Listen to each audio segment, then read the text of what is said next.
nakita namin ito.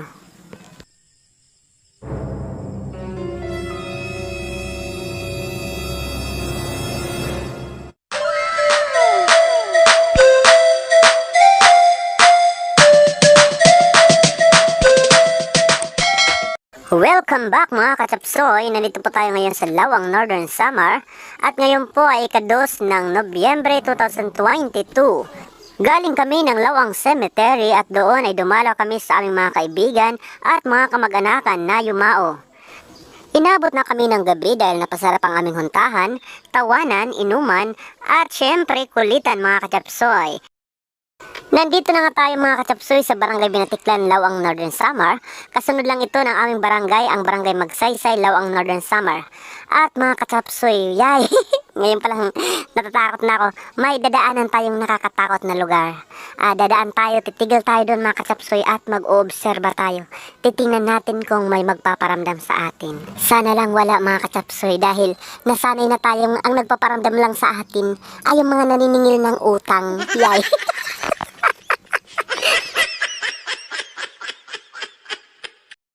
Ayan mga katsapsoy, ito na nga dito, pababa na tayo sa sinasabi kong lugar.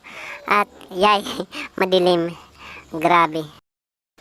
Ang lugar na ito mga katsapsoy ay talagang kilalang kilala dito sa Lawang Northern Samar, lalo na sa mga malimit dumaan dito. Ang lugar na ito mga katsapsoy ay nasa boundary ng dalawang barangay. Ang dalawang barangay ng Magsaysay at ng Barangay Binatiklan dito pa rin sa bayan ng Lawang Northern Samar. Kilalang kilala ito mga katsapsoy sa tawag na tulay ng Nabiyuso. Ayan, napansin namin mga katsapsoy, habang kinukunan namin ito, wala kaming nakikitang masyado dahil kadiliman. Pero nang nireview namin mga katsapsoy, nakita namin ito.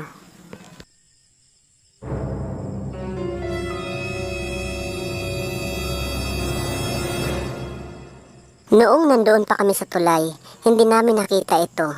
Nakita lang namin ito nung nandoon na kami sa bahay habang nire-review yung mga photos at videos na meron kami. At narito nga ang dalawang picture na magpapatunay sa kababalaghang nangyaring ito.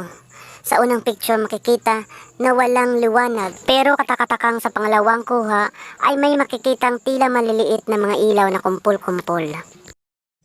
Ang lugar na ito ay tanyag sa pagpaparamdam o pagpapakita ng kung ano-anong mga elementong mayroon ang lugar na ito. Kadalasan, sinasabi ng mga residente, maging ng aming mga kabarangay, di umano ay may nagpapakitang kung ano-anong elemento dito, kabilang na ang mga mukha ng mga namatay o yumao na, pati na rin ang pagpapakita sa gitna ng kalsada ng kinatatakutang kabaong. Lalong naging katakot-takot ang lugar na ito nang ilang taon pa lang ang nakalilipas ng isang pamilyang nakasakay sa motor ang pinatay rito.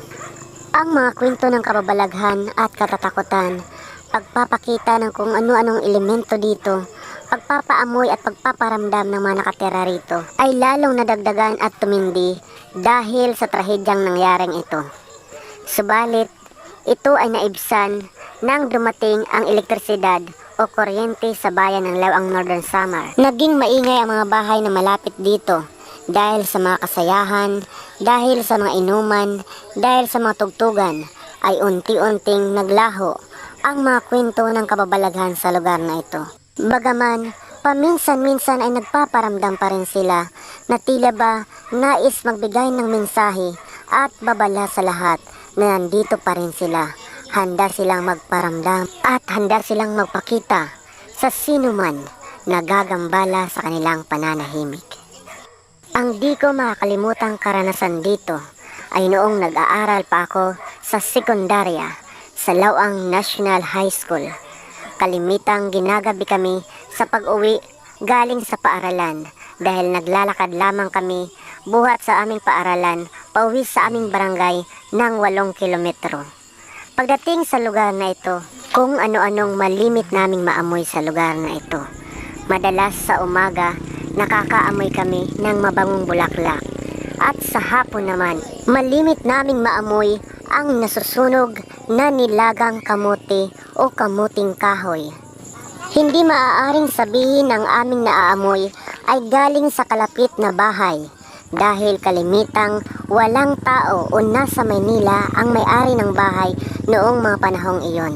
At kung sasabihin nagkakamali ako, Marahil oo nga, pero hindi pwedeng magkamali ang 10, ang 20, ang 50 at higit pang mga taong nagpapatotoo sa tunay na nakakatakot na lugar ng Nabyuso.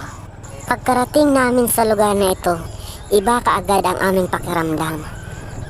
Sandali kaming tumigil para kumuha ng video para sa aking upload sa aking vlog. Ngunit pagkaraan ng mahigit 3 minuto, nagpasya akong lumisan, umalis na at umuwi na dahil kakaiba talaga ang aming pakiramdam.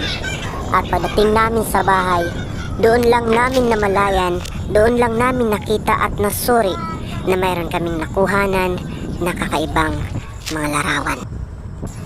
Batid kong iba-iba ang paniniwala ng bawat isa sa atin, pero batid ko rin hindi natin may pagkakaila ang katotohanan na sa mundong ibabaw, maraming kababalaghan, maraming hindi kapanipaniwalang pangyayari ang mahirap maipaliwanag at hindi na ipapaliwanag ng siyensya. Bilang mga tao, ang maaari na lamang nating gawin ay igalang kung anuman o sino man sila at ipagdasal sa Poong May Kapal na sana maaaring mamuhay tayo at sila ng matiwasay.